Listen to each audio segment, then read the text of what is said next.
Praise the Lord.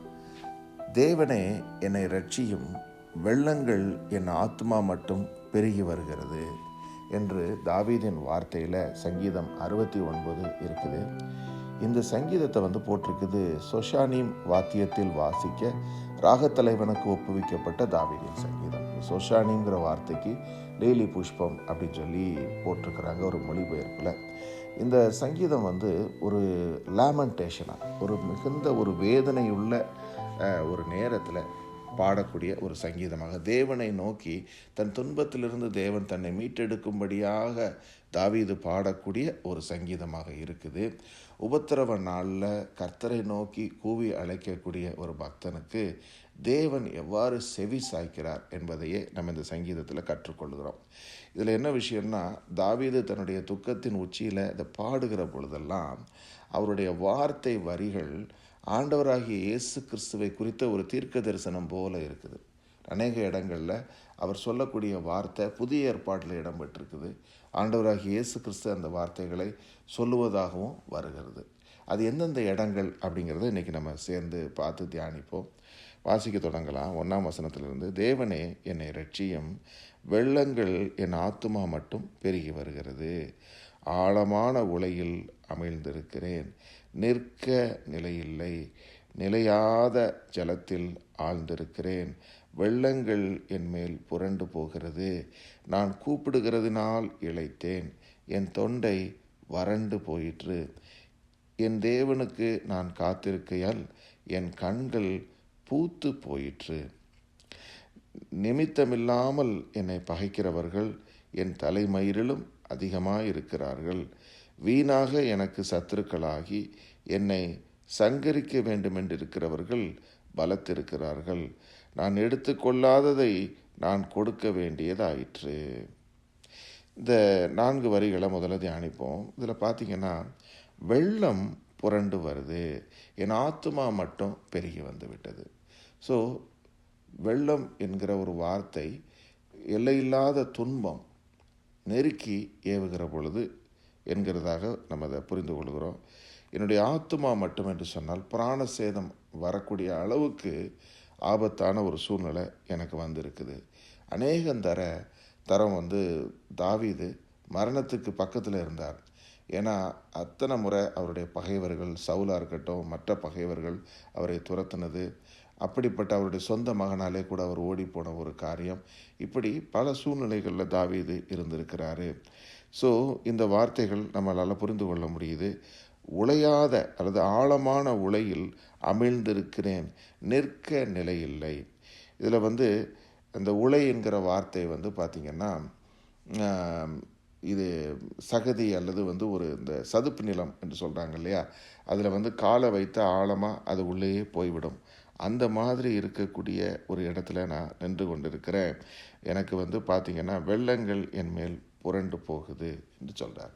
அப்போது துன்பங்கள் தொடர்ந்து என்னை ஆழத்தில் அமிழ்த்தி கொண்டே இருக்குதுங்கிறார். I don't see any way out. இதிலேருந்து என்னால் மீண்டு வரவே முடியாது. எப்படி உலையில் மாட்டிக்கொண்ட ஒரு மனிதனால் வெளில வர முடியாதோ அது மாதிரி இது தொடர்ந்து என்னை கொண்டு போகுதுங்கிறாரு. அது மட்டுமல்ல, நான் அங்கேருந்து கூப்பிடுறேன்,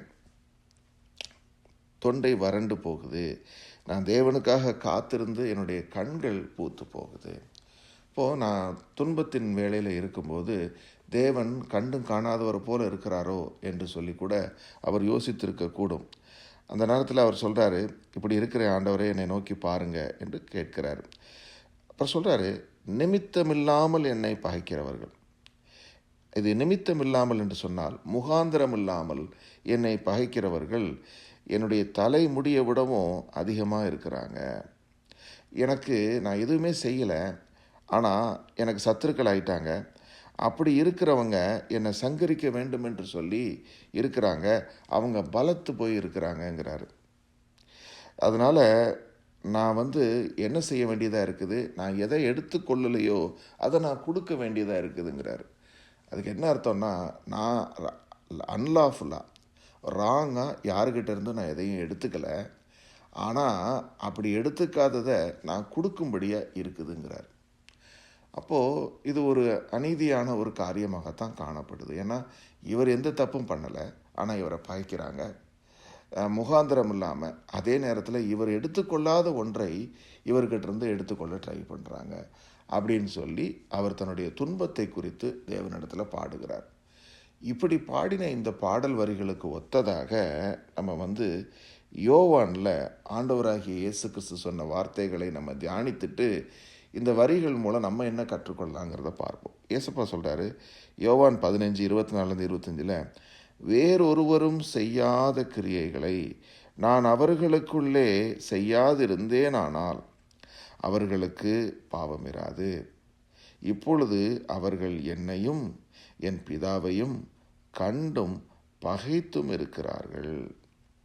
முகாந்திரமில்லாமல் என்னை பகைத்தார்கள் என்று அவர்களுடைய வேதத்தில் எழுதியிருக்கிற வாக்கியம் நிறைவேறும்படிக்கு இப்படி ஆயிற்று. இப்போ பாருங்க, ஆண்டவராகிய இயேசு கிறிஸ்து சொன்ன வார்த்தை என்ன? நான் அவங்க மத்தியில் தேவகுமாரனாக தேவனாக இறங்கி இந்த காரியங்களை செய்கிறேன். இந்த காரியங்களை பார்க்கும்போது அவங்க என்ன மாத்திரம் பார்க்கல, பிதாவை பார்க்குறாங்க. ஏன்னா மரித்தோரை எழுப்பக்கூடிய ஒரு அற்புதம், பிறவிக்குருடனாக இருக்கிறவனுடைய கண்களை திறக்கக்கூடிய ஒரு அற்புதம் தேவனாலே அல்லாமல் யாரால் செய்ய முடியும்? இப்படிப்பட்ட அற்புதங்களை காண்கிற அவர்கள் அதை பார்த்து மனம் திரும்பவில்லை, மாறாக எதிர்த்து நிற்கிறாங்க. அதைத்தான் அங்கே குறிப்பிடுகிறார். அது மட்டுமல்ல, இயேசு கிறிஸ்துவை பகைத்தார்கள். பரிசேயர்களும் மற்றவர்களும் அங்கே இருந்தவர்கள் எல்லோரும் மிகுந்த பொறாமை உள்ளவர்களாய் மாறி, இவர் எந்த வல்லமையினால் இதை செய்கிறார் என்று சொல்லி பார்க்காம அவரை மாத்திரம் பகைக்கலை, பரலோகத்தின் தேவனையும் அவங்க பகைத்து விட்டார்கள். இப்போ இதிலிருந்து நம்ம என்ன அறிந்து கொள்கிறோம்? நாம் வாழுகிறது ஒரு அநீதி நிறைந்த உலகமாக இருக்கிறது. நன்மை செய்கிறவர்களுக்கும் தீமை செய்யக்கூடிய ஒரு உலகமாகத்தான் இருக்குது. இங்கே நல்லது ஒரு காரியத்தை, அதாவது தேவனை அறிந்து கொள்ளும்படி அவர்கள் கண்கள் திறக்கப்படும்படி தான் ஆண்டவராகிய இயேசு கிறிஸ்து வந்தார். ஆனால் அவரை பகைத்தார்கள். இதே நிலைமை தான் தாவீதுக்கும் வந்தது. அந்த நிலைமையில தான் தாவீது இந்த வரிகளை எழுதுகிறாரு. இவர் சங்கீதமாக எழுதின இந்த வசனங்களை தீர்க்க தரிசனமாக எழுதியிருக்காரு அப்படிங்கிறத நம்ம இந்த யோவானை வாசிக்கும்போது தான் புரிந்து கொள்கிறோம். ஏன்னா பாருங்கள், இப்படி எழுதியிருந்தது நிறைவேறும்படிக்கு இப்படி ஆயிற்றுன்னு. அப்போது தேவன் ஆண்டவராகிய இயேசு கிறிஸ்துவின் மூலமாய் நமக்கு பின்னால் வெளிப்படுத்த போகிற ஒரு காரியத்தை தாவீதின் வாழ்க்கையில் அதை நடத்தி அந்த சூழ்நிலையில் அவர் இருக்கும்போது அதை வெளிப்படுத்தினார். இப்போ இதிலிருந்து நான் என்ன புரிந்து கொள்கிறேன்னா, நமக்கு வாழ்க்கையில் வரக்கூடிய எந்த துன்பமும் நம்ம ஆண்டவராகிய இயேசு கிறிஸ்து தன் வாழ்வில் அவைகள் எல்லாவற்றையும் அவர் தாண்டி சொன்னார் இல்லையா, இந்த உலகத்திலே உங்களுக்கு உபத்திரவம் உண்டு, ஆனாலும் திடன் கொள்ளுங்கள், நான் இந்த உலகத்தை ஜெயித்தேன். அப்போது நம்ம நீதியாய் வாழ்கிற பொழுது, கர்த்தருக்குரியவர்களாய் இருக்கும் பொழுது, அக்கிரம சிந்தை அநியாயம் செய்கிறவர்கள் இருப்பார்கள். அவர்கள் நமக்கு விரோதமாக இந்த காரியங்களை செய்யக்கூடும்.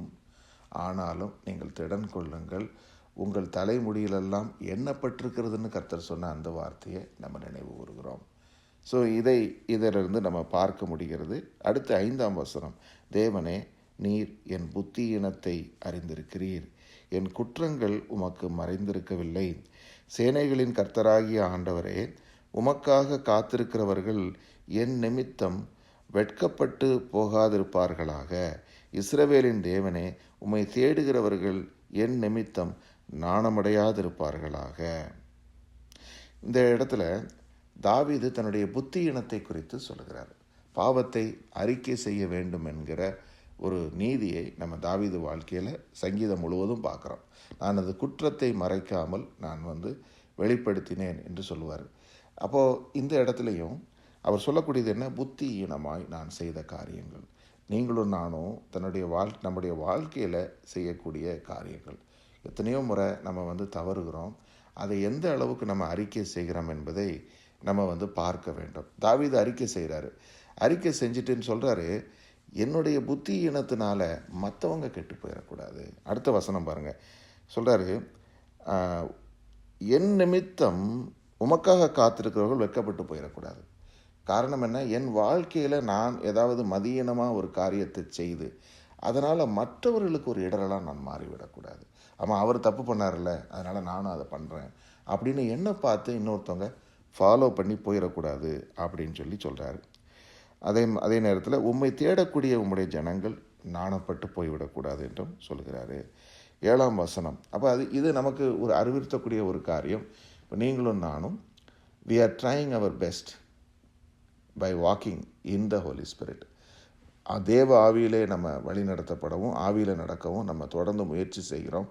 ஆனால் நம்ம தவறுகிற பொழுதெல்லாம் நம்ம மற்றவர்களுக்கு ஒரு பின்மாற்றத்தை அடைவதற்கான ஒரு காரணமாக மாறிவிடக்கூடாது. My life should not become a stumbling பிளாக்குங்கிற ஒரு காரியத்தை இதில் அறிந்து கொள்ள முடியுது. சரி, 7ஆம் வசனம். உமது நிமித்தம் நிந்தையை சகித்தேன், லச்சை என் முகத்தை மூடிற்று. என் சகோதரருக்கு வேற்று மனுஷனும் என் தாயின் பிள்ளைகளுக்கு அந்நியனும் ஆனேன். உம்முடைய வீட்டை குறித்து உண்டான பக்தி வைராக்கியம் என்னை பட்சித்தது. உம்மை நிந்தித்தவருடைய நிந்தை என் மேல் விழுந்தது. என் ஆத்துமா வாடும்படி உபவாசித்து அழுதேன், அதுவும் எனக்கு நிந்தையாய் முடிந்தது. இரட்டை என் உடுப்பாக்கினேன், அப்போதும் அவர்களுக்கு பழமொழி ஆனேன். வாசலில் உட்கார்ந்திருக்கிறவர்கள் எனக்கு விரோதமாய் பேசுகிறார்கள், மதுபானம் பண்ணுகிறவர்களின் பாடலானேன். ஆனாலும் கர்த்தாவே, அனுக்கிரக காலத்திலே உம்மை நோக்கி விண்ணப்பம் செய்கிறேன். தேவனே, உமது மிகுந்த கிருபையினாலும் உமது இரட்சிப்பின் சத்தியத்தினாலும் எனக்கு செவி கொடுத்தருளும். நான் அமிழ்ந்து போகாதபடிக்கு சேற்றினின்று என்னை தூக்கிவிடும். என்னை பகைக்கிறவர்களின் என்றும் நிலையாத ஜலத்தினின்றும் நான் நீங்கும்படி செய்யும். ஜலப்பிரவாகங்கள் என்மேல் புரளாமலும் ஆழம் என்னை விழுங்காமலும் பாதாளம் என்மேல் தன் வாயை அடைத்து கொள்ளாமலும் இருப்பதாக.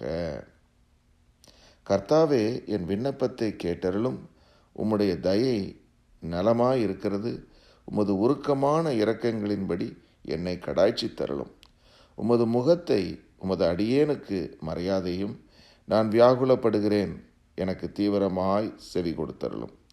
நீர் என் ஆத்மாவினிடத்தில் வந்து அதை விடுதலை பண்ணும். என் சத்துருக்களின் நிமித்தம் என்னை மீட்டருளும். தேவரீர் என் நிந்தையையும் என் வெட்கத்தையும் என் அவமானத்தையும் அறிந்திருக்கிறீர். என் சத்துருக்கள் எல்லோரும் உமக்கு முன்பாக இருக்கிறார்கள். நிந்தை என் இருதயத்தை பிளந்தது, நான் மிகவும் வேதனைப்படுகிறேன்.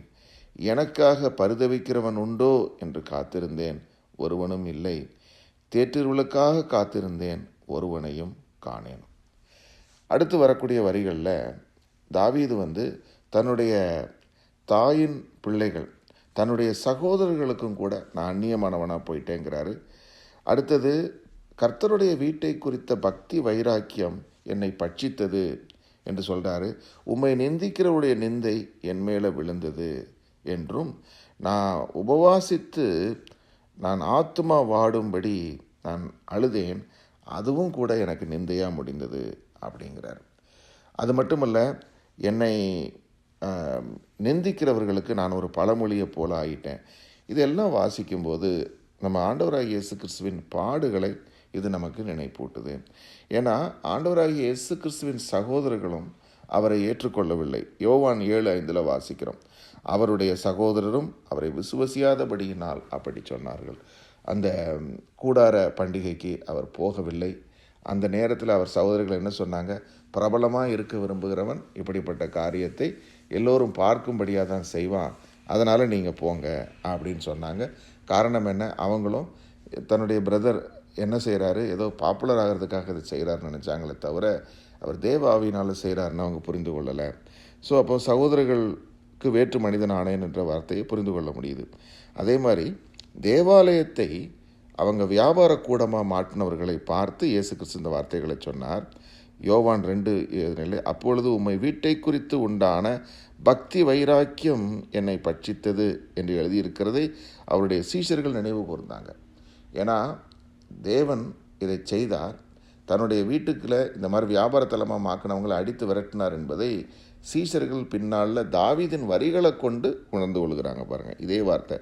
ஏன்னா தாவீதும் தேவனுடைய வீட்டை குறித்து வைராக்கியமாக இருந்தவர். நேற்று தான் நம்ம கர்த்தருடைய ஆலயம், அவருடைய வீடு என்கிற வார்த்தையை நம்ம தியானித்தோம்.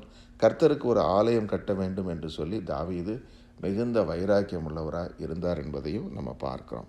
இப்போ பார்த்திங்கன்னா, தேவனுக்கு பிரியமாய் என்னுடைய இருதயத்துக்கு ஏற்றவன்னு கர்த்தர் தாவீதை குறித்து சொன்னார் இல்லையா? அப்போ தாவீதனுடைய வாழ்க்கையில் ஒரு லேமெண்டேஷன், ஒரு வேதனையின் உச்சியில் அவர் கர்த்தரை நோக்கி விண்ணப்பம் பண்ணின பொழுது அவருடைய ஜெபங்கள் கூட ஒரு தீர்க்க தரிசனமாய் மாறி தேவனுடைய பின்னால் வரப்போகிற ரட்சிப்பை பிரதிபலித்தது என்று சொல்லி பார்க்கிறோம். இப்போ அதே மாதிரி நம்ம ஆண்டவருடைய இருதயத்துக்கு நெருக்கமாக இருக்கிற பொழுது, நம்ம பாடு அனுபவித்தாலும் துன்பத்துக்குள்ளே சென்றாலும் நம்மளுடைய ஜெபங்கள் கர்த்தருக்கு ஏற்புடையதாக இருக்கும். ஏன்னா இங்கே சொல்லியிருக்கிறது வெறும் புலம்பல் இல்லை. புலம்பல்னால் அதை இந்த அளவுக்கு நம்ம அது ஒரு தீர்க்க தரிசனமாக வந்திருக்காது இல்லையா?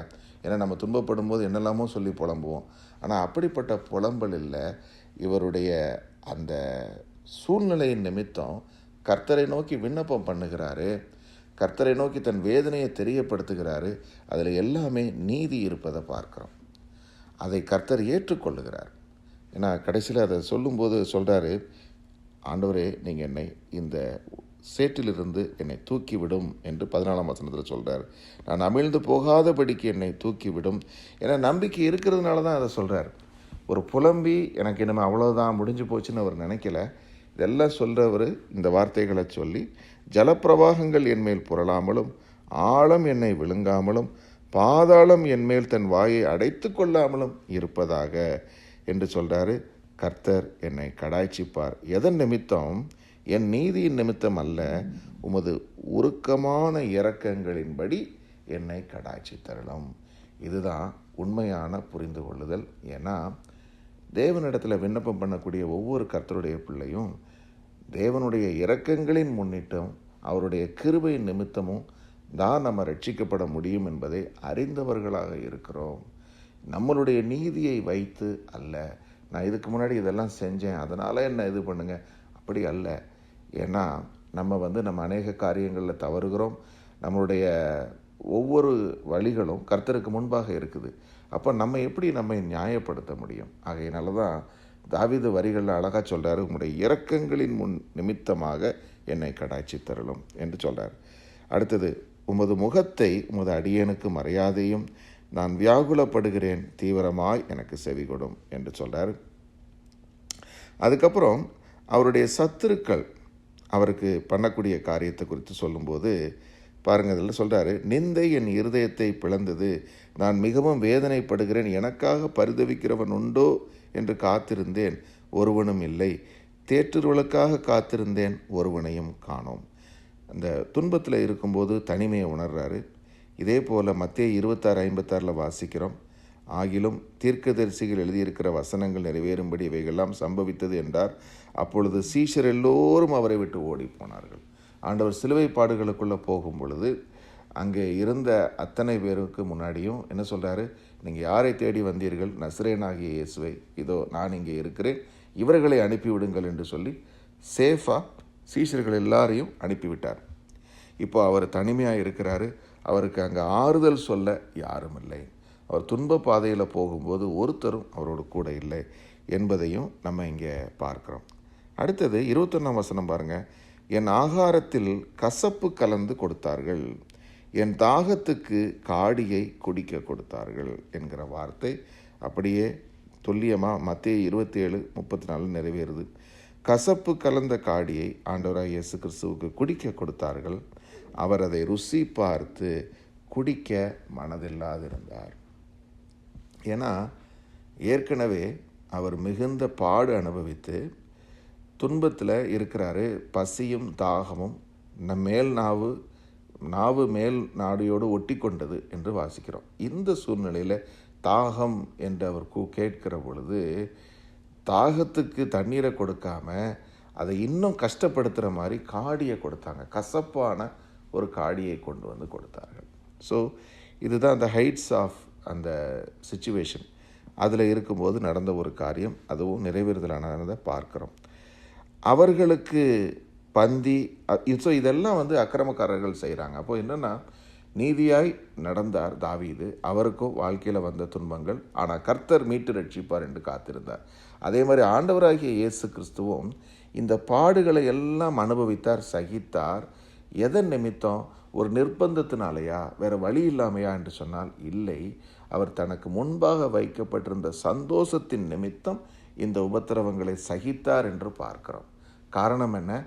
தன்னுடைய இந்த ஆத்மாவை மரணத்தில் ஊன்றி அக்கிரமக்காரில் ஒருவராக எண்ணப்பட்டு இதன் மூலம் அநேக ஆத்துமாக்களை ரட்சிப்புக்குள்ளாக வழிநடத்தப் போகிறார் என்கிற சந்தோஷத்தின் நிமித்தம் அதை செய்தார். அதே மாதிரி தான் தாவீதும் அந்த நீதியின் நிமித்தம் அவர் அந்த துன்பங்களை அனுபவித்த போது நிச்சயமாகவே தேவன் தன்னை மீட்டெடுப்பார் என்கிற நம்பிக்கையில் தான் இந்த சங்கீதத்தையும் எழுதினார். அதே மாதிரி நம்ம பார்க்குறோம், அவருடைய ஓட்டத்தை நல்லபடியாக முடித்தார் என்று சொல்லி. ஸோ அடுத்த வசனங்கள் அவர்களுடைய இப்போ பார்த்திங்கன்னா இந்த துன்மார்க்கருக்கு வரக்கூடிய பலன், இதை மீதி உள்ள வசனங்களில் பார்க்கலாம். இப்படி பண்ணக்கூடியவங்களுக்கு நடக்கக்கூடிய பலன் என்னென்னா, அதில் போட்டிருக்குது, அவர்களுடைய பந்தி அவர்களுக்கு கண்ணியும் அவர்களுடைய செல்வம் அவர்களுக்கு வலையுமாய் இருக்க கடவது. அவர்களுடைய கண்கள் காணாதபடி அந்தகாரப்பட கடவது. அவர்கள் இடுப்புகளை எப்போதும் தள்ளாட பண்ணும். உம்முடைய உக்கிரத்தை அவர்கள் மேல் ஊற்றும். உம்முடைய கோபாக்கினை அவர்களை தொடர்ந்து பிடிப்பதாக. அவர்கள் வாசஸ்தலம் பாழாக கடவது. அவர்களுடைய கூடாரங்களில் குடி இல்லாமல் போவதாக. தேவரீர் அடித்தவனை அவர்கள் துன்பப்படுத்தி நீர் காயப்படுத்தினவனை நோக பேசுகிறார்களே. அக்கிரமத்தின் மேல் அக்கிரமத்தை அவர்கள் மேல் சுமத்தும். அவர்கள் உமது நீதிக்கு வந்தெட்டாதிருப்பார்களாக. ஜீவ புஸ்தகத்திலிருந்து அவர்கள் பேர் கிறுக்கப்பட்டு போவதாக. நீதிமான்கள் பேரோடு அவர்கள் பேர் எழுதப்படாதிருப்பதாக. நானோ சிறுமையும் துயரமும் உள்ளவன். தேவனே, உம்முடைய ரட்சிப்பு எனக்கு உயர்ந்த அடைக்கலம் ஆவதாக. அதாவது துன்மார்க்கருக்கு, மாறுபாடு உள்ள சந்ததிக்கு என்ன சம்பவிக்கும் என்பதை இங்கே சொல்கிறாரு. என்னென்னா, இப்படிப்பட்டவர்கள், இந்த மாதிரி நீதியாக நடக்கிறவர்களுக்கு விரோதமாக அநீதி செய்யக்கூடிய ஒவ்வொருத்தருக்கும் எப்படிப்பட்ட சூழ்நிலை இருக்குது? ரோமர் 11:8 சொல்லுது, கன நித்திரையின் ஆவியும் காணாதிருக்கிற கண்களையும் கேளாதிருக்கிற காதுகளையும் தேவன் அவர்களுக்கு கொடுத்தார் என்று எழுதியிருக்கிறபடி ஆயிற்று. இப்போ என்னென்னா, ஒவ்வொரு மனிதனும் ரட்சிக்கப்படுவது தான் தேவனுடைய விருப்பம். அதனால தான் தன்னுடைய ஒரே பேரான குமாரனை அனுப்புகிறாரு. உலகத்தை ஆக்கின தீர்ப்பு கிடைப்பதற்காக அல்ல, ரட்சிக்கப்படுவதற்காகவே. ஆனாலும் தங்கள் இருதயத்தை கடினப்படுத்தி கர்த்தருக்கு விரோதமாய் செய்யக்கூடிய ஒவ்வொருவருமே என்ன செய்கிறாங்க? இந்த மாதிரியான அக்கிரம செய்கைகளை செய்கிறாங்க. அவர்களுக்கு இப்படிப்பட்ட காரியம், அவருடைய வாசஸ்தலம் பாழாக கடவது, அவர்களுடைய கூடாரத்தில் குடி இல்லாமல் போவதாகன்ற வார்த்தை எதை குறிக்குது? அப்படிப்பட்டவங்க ஜீவனுள்ளோர் தேசத்தை விட்டு எடுக்கப்பட்டு போய்விடுவாங்க. ஜீவ புஸ்தகத்திலையும் அவர்களுடைய பெயர்கள் இருக்காது என்பதையே காண்பிக்குது. யூதாஸ் காரியோத்துக்கு இது சம்பவித்ததை நம்ம பார்க்குறோம். யூதாஸ் காரியோத்து ஆண்டவராகிய இயேசு கிறிஸ்துவை மறுதலித்தார். அதன் நிமித்தம் என்ன நடந்தது? அவருக்கு இந்த வார்த்தைகள் அவர் வாழ்க்கையில் நிறைவேறினது என்பதை நம்ம அப்போஸ்தலர் நிருபத்தில் வாசிக்கிறோம். ஆமேன். ஸோ இப்போ இந்த சங்கீதத்தில் நம்ம பார்க்கக்கூடிய ஒரு காரியம் என்னென்னா, உபத்திரவ காலம் என்பது எல்லார் வாழ்க்கையிலையுமே இருக்குது. ஆனால் கர்த்தரோடு நடக்கக்கூடிய ஒவ்வொருவருக்கும் அந்த உபத்திரவத்திலையும் ஒரு பெரிய நம்பிக்கை உண்டு. அது என்ன? நம் தேவன் மீது வைத்திருக்கக்கூடிய அந்த நம்பிக்கை. அவர் என்ன செய்கிறாரு? நம்ம துன்பப்படக்கூடிய துன்பத்தை அவர் அற்பமாக எண்ணுவதில்லை. அவர் எல்லா பாடுகளையும் அனுபவித்தார். நம்ம வாழ்க்கையில் வரக்கூடிய எந்த பாடுகளும் அவர் அனுமதியாதவர் அல்ல, எல்லாவற்றையும் அவர் அனுபவித்தவர். ஆகையினாலே நம்ம பாடுகளுக்குள்ளே போகிற நமக்கு ஆறுதல் செய்ய வல்லவராக இருக்கிறாரு. அப்படிப்பட்ட தேவன் நம் தேவன் ஆண்டவராகிய இயேசு கிறிஸ்து. ஆகையினால நம்ம உபத்திரவ காலங்களில் அவரை நோக்கி தாவீதை போல நம்முடைய இருதயத்தை திறந்து பாட முடியும், அல்லது ஜெபத்தில் விண்ணப்பிக்க முடியும். அந்த விண்ணப்பங்களுக்கு செவி சாய்த்து ஏற்ற வேளையில் நம்மை தூக்கி விடுகிற தேவன் நமக்கு உண்டு. ஆமென்.